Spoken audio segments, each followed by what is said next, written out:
Magandang umaga po.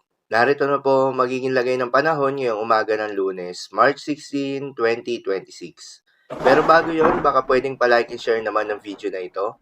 Comment ka na rin kung taga saan lugar ka para malaman natin kung hanggang saan umaabot ang video na ito. Huwag mo din kalimutan na mag-follow at mag-subscribe sa ating Facebook page at YouTube channel.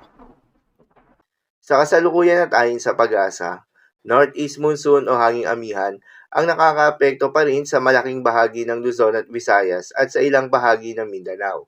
Dahil dito ay asahan yung bahagya hanggang sa maulap na kalangitan na may kalat-kalat na mga mahihina hanggang sa katamtaman ng mga pag-ulan. At sa nalalabing bahagi pa nga ng ating bansa ay asahan naman yung generally fair weather condition, mainit at malinsangan na panahon sa umaga hanggang sa tanghali.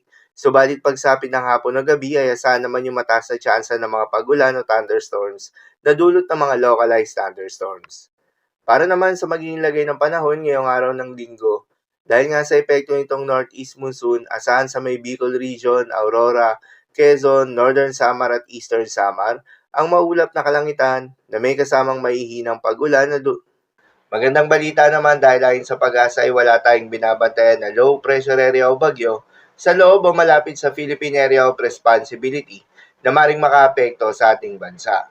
Subalit maging handa pa rin tayo dahil base sa monthly tropical cyclone forecast ng Pag-asa, ay posibleng may pumasok o mabuo sa loob ng Philippine Area of Responsibility ngayong buwan ng Marso. At kung sakaling magkaroon nga ng bagyo, posibleng maglandfall ito sa may Caraga Region, Visayas at Mindanao o posible naman lumapit lang ito sa may Visayas at mag-recur papalayo na ng ating bansa.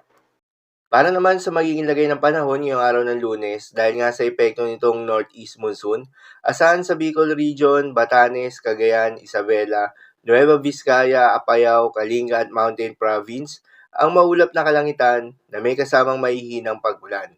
Habang sa Metro Manila, nalalabing bahagi ng Luzon, Visayas, Northern Mindanao at Caraga, ay asahan naman yung bahagya maulap hanggang sa maulap na kalangitan na may kalat-kalat na mga mahihinang pag-ulan na dulot pa rin ng northeast monsoon. At sa nalalabing bahagi pa nga ng Mindanao, ay asahan naman yung bahagya maulap hanggang sa maulap na kalangitan na may kalat-kalat na mga pag-ulan o thunderstorms na dulot ng mga localized thunderstorms. Posible ang mga pagbaha o pagguho ng lupa during severe thunderstorms. Madalas nabobo ang mga thunderstorms na ito tuwing hapon o gabi na nagtatagal ng 1 hanggang 2 oras. Kaya naman ingat sa mga posibleng banta ng pagbaha at pagguho ng lupa, lalong-lalo na sa mga lugar na inuulan na noong mga nakaraang araw pa. Para naman sa magiging lagay ng mga dagat baybayin, ayon sa Pag-asa ay wala tayong nakataas na gale warning sa anumang seaboards ng ating bansa. Subalit iba yung pag-iingat sa mga papalaot ng mga kababayan nating mangingisda at yung may mga maliliit na sasakyan pandagat sa mga seaboards ng Luzon at Visayas, gayon din sa may eastern seaboards ng Mindanao, dahil inaasahan yung katamtaman hanggang sa maalo na karagatan. Habang sa nalalabing seaboards ng ating bansa, ay asahan naman yung banayad hanggang sa katamtaman ng mga pag-alon. So, yun lang po para sa lagay ng panahon ngayong araw ng Lunes. Keep safe, everyone.